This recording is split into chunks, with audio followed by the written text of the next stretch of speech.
الله الرحمن الرحيم الحمد لله رب العالمين والصلاة والسلام على أجمعين.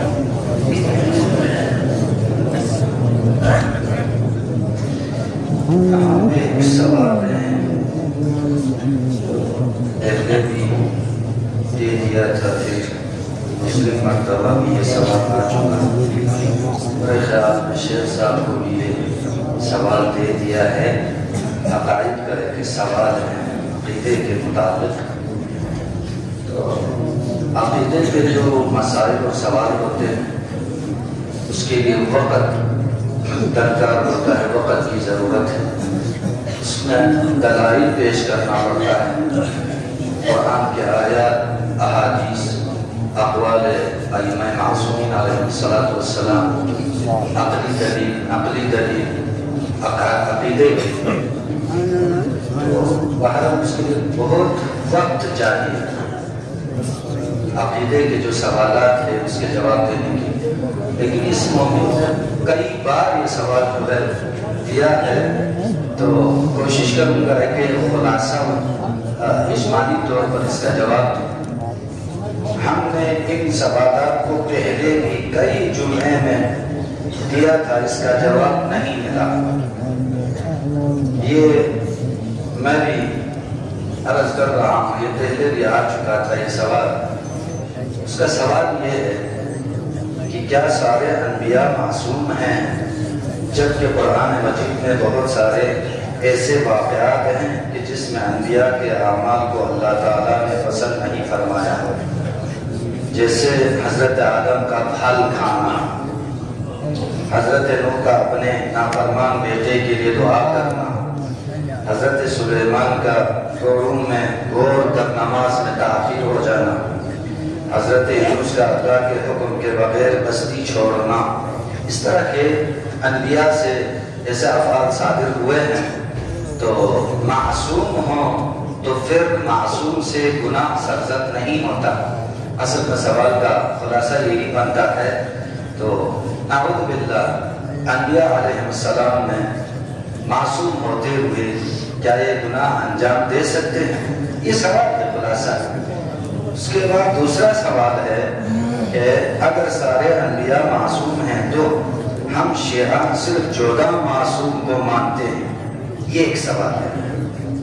حضور ہم شیعہ جو ہے صرف 14 معصوم کو مانتے ہیں. سوال بالکل غلط سوال ہے. میں عرض کروں گا اگر یہ ہے تو پھر کل ٹوٹل معصوم کی تعداد جو ہے 1,24,013 معصوم ہونا چاہیے. یہ اس کا سوال ہے. اس کا سوال ہے. تو عزیزوں یہ دیکھیں، میں نے پہلے بھی عرض کر چکا، بہت کی ضرورت ہے. انتہائی خلاصہ اور اختصار کے طور پہ اس کا جو ہے جواب دینے کی کوشش کروں گا.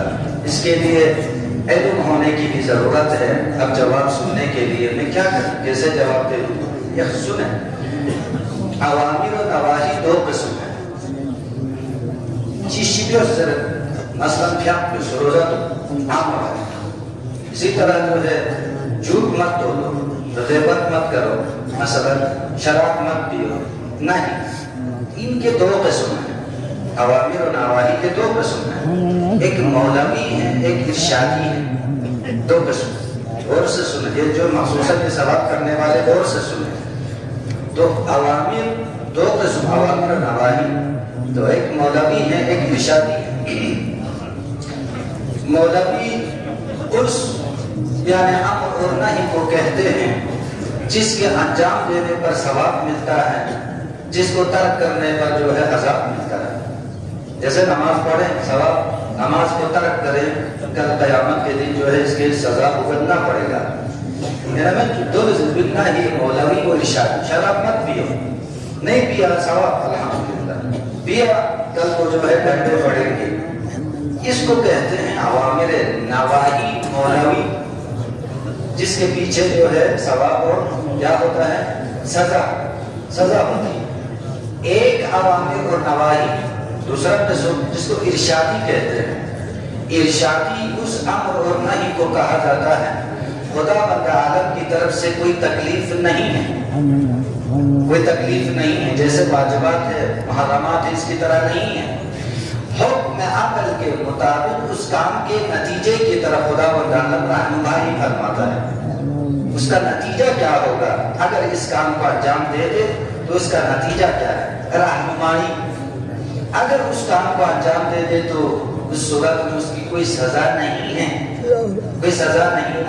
مثال کے طور پر ڈاکٹر کسی مریض کو مشورہ دیتا ہے آپ جو ہے ان چیزوں سے پرہیز کریں، چینی مت کھائیں، نمک سے پرہیز کریں، موٹا گوشت نہ کھائیں، مثلا مشورہ دیتا ہے، رہنمائی کرتا ہے۔ اگر کوئی چینی کھا لے، نمک استعمال کرے تو کیا اس پر سزا ملے گی؟ نہیں، کوئی سزا نہیں، لیکن آپ کی بیماری جو ہے طول پکڑے گی، بیماری طول پکڑے گی۔ لیکن تم نے چینی کھایا ہے، ذرا ہنس کے خدا کی طرف نہ ڈانڈا پھونکنا۔ تو جو ائمہ معصوم انبیاء علیہ السلام نے مثلا آدم نے جو پھل کھایا اس درخت کے قریب مت جا۔ جب آدم بہشت میں تھا اس وقت نہ واجب نہ محرم کچھ بھی نہیں تھا، جب تکلیف میں بالکل آدم نے کہا اس وقت جو ہے واجبات محرمات چاہمت بالکل خدا نے رہنمائی کی ہے آدم یعنی ارشادی کہ اس درخت کے قریب مت جانا، پھل نہ کھانا۔ اگر پھل کھائیں تو پھر اس کی سزا نہیں ہے پروردگار عالم کی طرف سے۔ تو اس کا نتیجہ کیا ہو گیا؟ بہشت سے نکل کے زمین پہ آنا پڑا، یہ اس کا نتیجہ ہو گیا۔ اس کو کہتے ہیں علماء ترک اولا، جس کو کہتے ہیں ترک اولا۔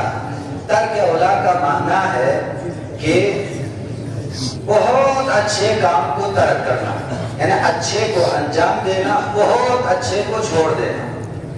اور نام سے ہمارا سوال ایسا ہے میں کیا کر سکتا ہوں؟ اس کے لیے وقت کی بھی ضرورت ہے، دلیل پیش کرنے کی ضرورت ہے، سننے والے کے اندر علم ہونے کی بھی ضرورت ہے تاکہ وہ بات جو ہے سمجھ سکے۔ نہیں تو چیزیں پھاپڑ راتا ہو بدگار کو ہمیں پتہ ہوا ہے نا، سننے والے کے پاس بھی کچھ علم ہو تاکہ ان باتوں کو درک کر سکے۔ ترک اولا کسے کہتے ہیں؟ انبیاء سے ترک اولا ہوا ہے، گناہ نہیں ہوا۔ آدم نے پھل کھایا ہے تو ترک اولا کیا ہے، گناہ نہیں کیا ہے، گناہ نہیں ہے وہ۔ ترک اولا یعنی اچھے کام کو انجام دینا اور اسی طرح سب سے اچھے کام کو چھوڑ دینا، سب سے اچھے کام کو چھوڑ دینا، اس کو کہتے ہیں ترک اولا۔ اچھا، اس کا ایک مثال جو ہے وہ میں عرض کر دوں۔ مثلا کسی غریب کو فقیر کو 10 روپے دے دیتے ہیں، اچھا کام ہے، فقیر کو دینا اچھا کام ہے، لیکن آپ پیسے والے ہیں، پیسے والے ہیں، آپ کا 10 روپیہ دینا نامناسب ہے، آپ نے بہت اچھے کام کو چھوڑ دیا۔ سمجھو میں جو 10 روپیہ دے دیا، اچھا کام ہے، 10 روپیہ دے دیا ہے فقیر کو، اچھا کام، لیکن آپ کے پاس بہت سارے پیسے ہیں، دولت مند ہیں، آپ کو چاہیے تھا کم از کم 100 روپیہ دے دیں۔ اس کا معنی یہ ہوا آپ نے بہت اچھے کام کو چھوڑ دیا، آپ نے گناہ تھوڑا کیا ہے۔ سمجھو سجو 100 روپیہ مامین ما یہاں سے چلے جو یحمل اشتسکیورس تو گناہ ہی نا میں 10 روپیہ میں سے دیا، اچھا کام کیا ہے، صدقہ دیا ہے، لیکن دینا چاہیے تھا آپ کو، چونکہ پیسے ہیں آپ کے پاس 100 روپیہ دینا چاہیے، آپ نے بہت اچھے کام کو چھوڑ دیا۔ یہ ہے ترک اولا۔ تو انبیاء علیہ السلام نے جو ترک اولا کیا ہے وہ یہی ہے، بہت اچھے کام کو چھوڑ دیا ہے، گناہ نہیں کیا ہے، گناہ نہیں کیا۔ اور ایک مثال سن لیں، ایک عام آدمی سر بازار جو ہے روٹی لے کے کھائے کھڑے ہو کے، مباحث میں جائز ہی کیا حرام جام ہے؟ سر بازار جو ہے کھانا کھانا کھڑے ہو کے روٹی اگر کھائیں بھی گناہ نہیں ہے۔ ایک عام آدمی کھائیں تو یقیناً گناہ نہیں، کوئی بھی کھائیں گناہ، لیکن ایک بہت بڑا عالم دین امام ابا کے ساتھ جو ہے سر بازار روٹی جو ہے ہاتھ میں لے کے کھائے تو اس عالم کی بنسبت یہ کام کیا ہے؟ نامناسب ہے، نامناسب ہے، نامناسب۔ لہذا جو مقربین ہیں، اللہ کے مقرب بندے ہیں، اس کی بنسبت جو ہے نامناسب ہے، گناہ نہیں ہے۔ جیسے حضرت نوح نے بستی کو چھوڑ کے چلا گیا، جدا ہدایت وامنا ما فاصل ہوئے، حالانکہ نہیں کرنا چاہیے تھا، نامناسب تھا حضرت یونس کا چلا جانا، لیکن گناہ نہیں کیا ہے۔ حضرت موسیٰ نے ایک شخص پر مکہ مارا، مر گیا، حالانکہ حضرت موسیٰ جو ہے اس کے قاتل کے ارادے سے نہیں مارا تھا، حالانکہ دشمن بھی تھا، فرعون کا آدمی تھا، ظالم تھا، لیکن پھر بھی حضرت موسیٰ نے خدا کی بارگاہ میں اپنے آپ کو گناہگار سمجھا، کوئی گناہ نہیں کیا تھا خدا سے۔ تو یہ ہوتا ہے ترک اولا، یعنی بہت اچھے کام کو چھوڑ دینا، یہ گناہ نہیں ہے۔ تو لہذا انبیاء معصوم ہیں علیہ السلام۔ دوسرا سوال آپ کا کہ ہم صرف 14 معصوم کو کیوں مانتے ہیں؟ بھائی 14 معصوم کو ماننے سے باقی معصوم سے تو ہم انکار نہیں کر رہے ہیں، ہم تھوڑے انکار کر رہے ہیں 14 معصوم ہیں، اس کے علاوہ ان کے علاوہ کوئی معصوم نہیں ہے، تھوڑا کہنا ہے۔ پورے انبیاء معصوم ہیں، فرشتے معصوم ہیں، ہم مخصوصاً کیوں کہتے ہیں 14 معصوم؟ اس لیے کہتے ہیں جانشین پیغمبر کے لیے معصوم ہونا شرط ہے۔ ہم شیعہ عقیدے، ہمارے عقیدے کے مطابق جانشین پیغمبر کے لیے، خلیفہ نبی کے لیے معصوم ہونا شرط ہے ہمارے عقیدے کے مطابق۔ لیکن دوسرے جو ہمارے برادران اہل سنت ہیں وہ جانشین پیغمبر کے لیے معصوم ہونا شرط نہیں سمجھتے، اس لیے ہم اپنے عقیدے کا اظہار کرتے ہیں 14 معصوم۔ ہم 14 معصوم یعنی پیغمبر کی جانشین معصوم ہونا چاہیے پیغمبر کی طرح۔ تو یہ ہے، تو لہٰذا یہ نفی نہیں ہے باقی تمام معصومین کی، ہم جو ہے 14 کو مانتے ہیں، باقی کسی کو بھی معصوم نہیں مانتے، یہ نہیں ہے۔ تو لہٰذا یہ ایک اجمالی جواب ہو سکتا ہے۔ اگر پھر بھی یہ جو سوال کرنے والے ہیں آپ کو اور بھی مزید وضاحت کی ضرورت ہے تو آپ آئے، تشریف لائیں، بالمشافہ بیٹھے اور ہم جو ہے آپ کو ایک ایک دلیل پیش کریں گے۔ ایک درود پڑھیں محمد آل محمد۔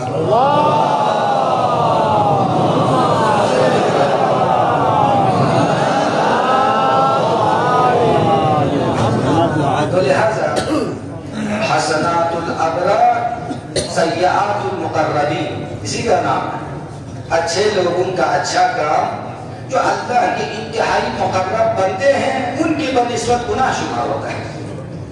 اللہ کے جو اچھے بندے ہیں ان کے اچھا کام اللہ کے جو مقرب بندے ہیں اس کی بنسبت جو ہے وہ کیا ہے؟ گناہ فرض کیا جاتا ہے۔ یعنی میں نماز پڑھتا ہوں، عام آدمی ہے، آپ بہت بڑا عالم ہے، تو صرف واجب نماز پڑھنا یہ درست نہیں ہے، بلکہ آپ کو تو مستحبات بھی انجام دینا چاہیے۔ یہ ایک بہت تفصیلی جواب ہے اس کے لیے، انشاءاللہ آپ کچھ سمجھ لیے ہوں کہ نہیں سمجھا ہے تو پھر آپ آ کے سوال کر سکتے ہیں۔ سوال یہ اٹھا تھا جو مثلا کھانوں میں جو ذائقہ ہوتا ہے، مثال اس کے اندر کشمش ڈالا جاتا ہے، چاول کے اندر جو ہے کشمش اس کو پکایا جاتا ہے، یہ سوال اٹھایا تھا۔ تو کیا یہ نجس نہیں ہے، حرام نہیں ہے؟ انگور کو ابالنے سے شراب بنتا ہے، تو کشمش جو ہے اسی انگور کا ایک قسم ہے، تو لہذا چاول میں، ذرے میں استعمال کرتے ہیں، مختلف کھانوں میں استعمال کرتے ہیں۔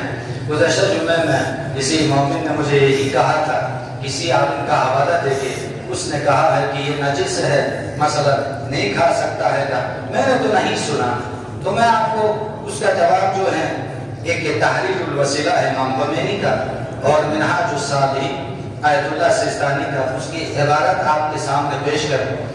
لا بأس بأكل الزبیب والتمر اذا غلیا فی الدہن، اگر کشمش کو، کھجور کو کسی تیل میں اس کو یعنی گرم کیا جائے، غلیا پھر جوش آئے، پھر جوش ابل جائے، اور جعلا فی المحشی چاول کے اندر ڈالا جائے، والطبیخ اسی طرح کسی بھی کھانے کے اندر استعمال ہو جائے، اور فی الامراق مطلقہ کسی بھی سالن کے اندر استعمال ہو جائے، تو سیما مخصوصا اذا شک فی غلیان ما فی جوفہا، شک ہو جائے کشمش کے اندر جو ہے جو مادہ ہے وہ بھی جوش میں آیا ہے یا نہیں ہے، فرماتے ہیں کہ لا بأس، کوئی اشکال نہیں ہے، جائز ہے، کوئی نجس نہیں ہے، کوئی حرام نہیں ہے۔ یہ امام خمینی کا تحریر وسیلہ منہاج الصالحین میں آیت اللہ سیستانی فرماتے ہیں۔